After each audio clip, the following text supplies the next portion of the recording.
What does it take to have a big impact in an industry? What does it take to leave a good impression? How can someone's art affect you or me? Well, at the end of the day, you are the only person capable of answering that question. Although, I can do my best to stray you in the right direction. See what I did there? Yeah. Hell yeah. Badass. How can the story of one little cat and its grand adventure affect you emotionally and change how you see humanity? Today, I will be talking all about it in a series I'm calling Hidden Gems.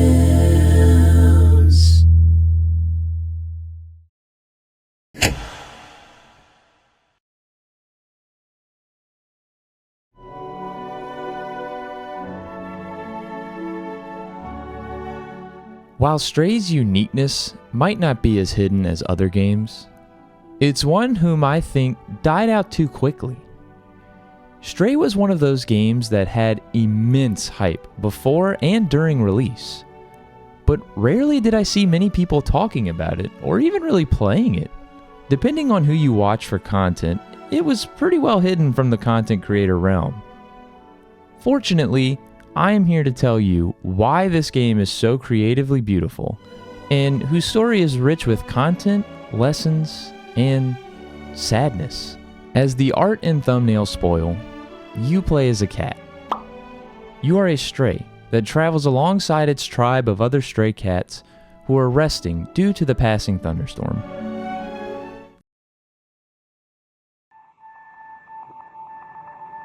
The next day, you all wake up. It's time to hit the road. You start traveling through an area called Inside the Wall, where if it's not obvious, something is off about the world. You can see nature taking over abandoned buildings, and there seems to be complete isolation and or desolation of humanity. Just you, your friends, and nature. After learning to meow and clawing up a tree,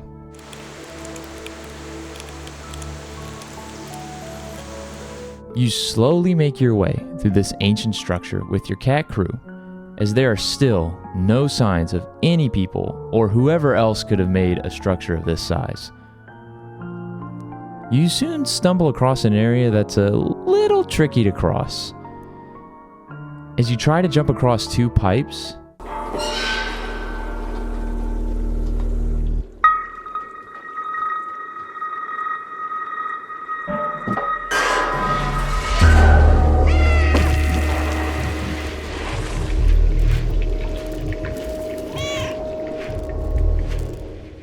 you die.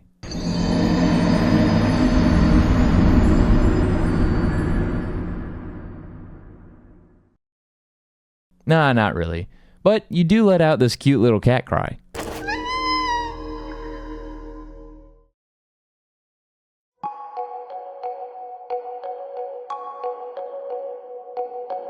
You end up falling very far down where you land somewhat safely but unconscious. After waking up, you limp around in a very unfamiliar area, wondering where to go and how to get back to your friends. You pass out again, and then you see a cutscene with some weird-looking insect creatures who run away as the door mysteriously opens. You wake up again, seemingly feeling much better, where you waltz through the mysterious open door. After walking in, you appear to have found an ominous underground city, creepily named Dead City. The atmosphere is spooky, with those weird-looking creatures scurrying around. Yet you notice something even more strange. Not only are there no signs of life, but someone or something seems to be spying on you, directing you to a specific location. It's not only aware of where you are, but also what you are. It's odd, yet your cat instincts tell you to follow the strange entity's directions. At some point during the walk, you come across a half-bodied robot who sparks alive for a few seconds. I don't know about you, but that sparks many questions in my head. Like, why is it here? Why is no one else here? And what happened to make this place so barren? After walking past the robot and hopping through the next doorway, a swarm of those weird insect-like creatures ambush you, where you hightail and run out of that sucker. These flesh-eating creatures jump at you, where if they latch onto you long enough, you die. You run and run as it feels like there's no end to these disgusting vermin. They throw themselves at your feline character, but if you run fast enough, you'll soon jump through an open window and finally escape. As things calm down a bit, you find yourself back to following the all-seeing entity's directions.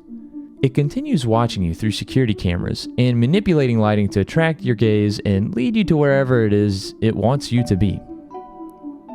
After some walking and puzzle solving, you make it to the flat, where a computer speaks to you, saying it needs help and a body required for download. As you can see, my wife decided to fuck around on the keyboard for a bit as the entity keeps telling her to enter the door, but to each their own. Once you enter the door, you walk into what appears to be some sort of lab. Inside the lab, you must find what appears to be 4 batteries of some sort scattered around the room. Once you find them all and plug them in below the giant computer system, a secret door will open where you'll discover a very dark scene.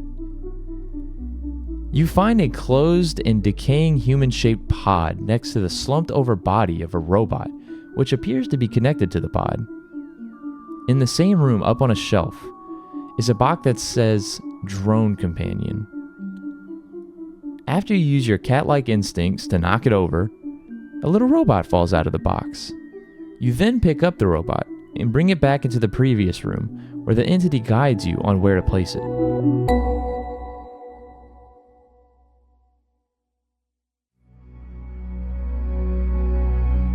Once placed on the platform, it starts uploading something into it, and after it's completed, it falls onto the floor, sparking to life shortly after. It starts inspecting you, where you then give it a couple bops.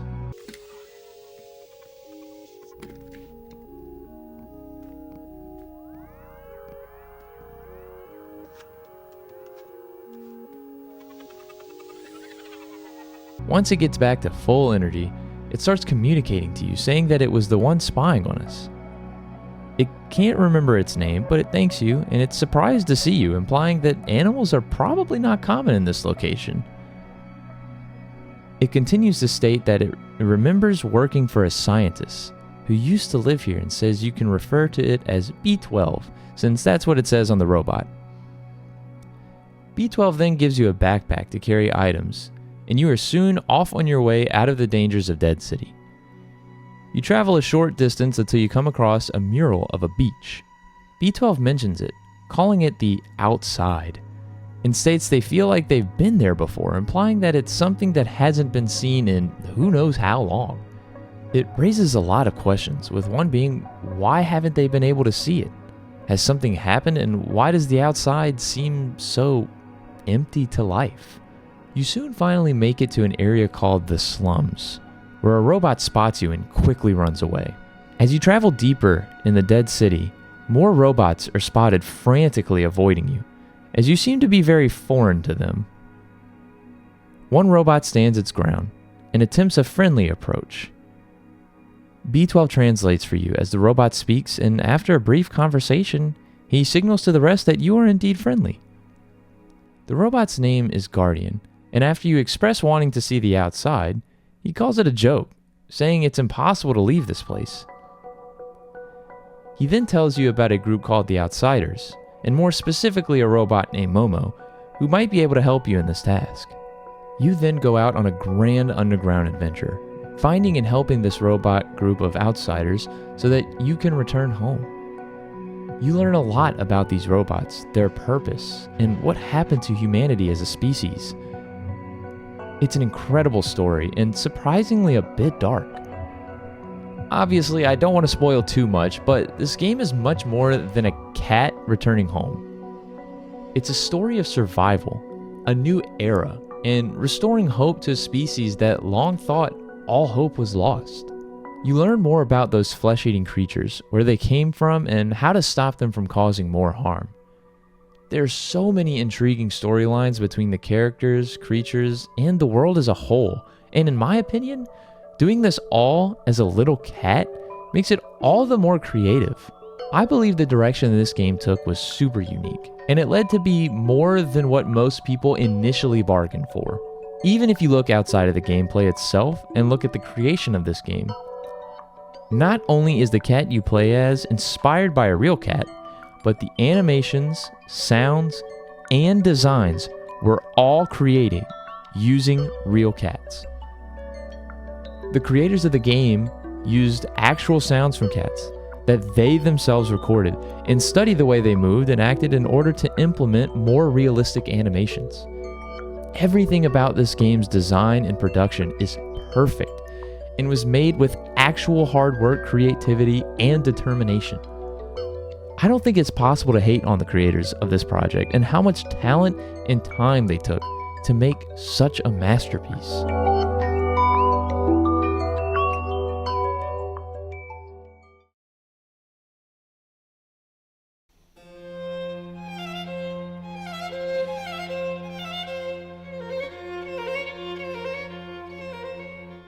As stated before, I know it's a bit weird to have this game on the Hidden Gems roster considering how popular it was before release. However, it was a game that quickly dropped in attention, which I personally consider undeserved. The question of the video: would I consider this game a hidden gem? Absolutely 100%. Having the player play a game from the perspective of a little cat doing its best to save an entire species, if not the world, is an incredibly creative way to immerse a community. But, of course, there are some issues. By far the biggest issue with this game is some of the gameplay. While the story, characters, and scenery is absolutely stunning, a big issue comes with the exploring. The game itself, at many moments, can kind of feel like a glorified walking simulator.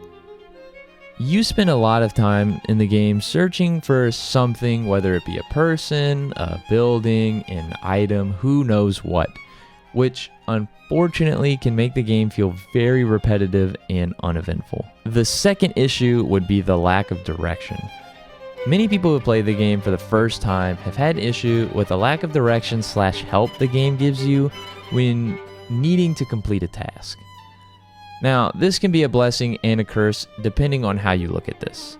The curse would be that it can become very frustrating when getting stuck at a puzzle or exploration when you have no idea where to go or what to do. However, on the contrary, this style of gameplay is designed for you to think more independently and outside the box to solve certain barriers and explore the world more to find your destination. With all that being said, the story carries heavily, no matter the issues the game may or may not have. The time and hard work that went into animating, design, and world building is one for the history books as far as I'm concerned. It's an absolute masterpiece of storytelling, and the characters are very likable. It's incredibly interesting, and witnessing all of this through the perspective of a tiny cat is just fun and different. It's the type of game you play for a long-lasting and emotional experience rather than a fast-paced short dopamine burst like you get with FPS or competitive multiplayer games. This cat shows that it doesn't matter how small you may be. You can make a difference to people, to a species, or even to the world. He may not be the hero that the people deserve, but this cat is the hero that the planet needs.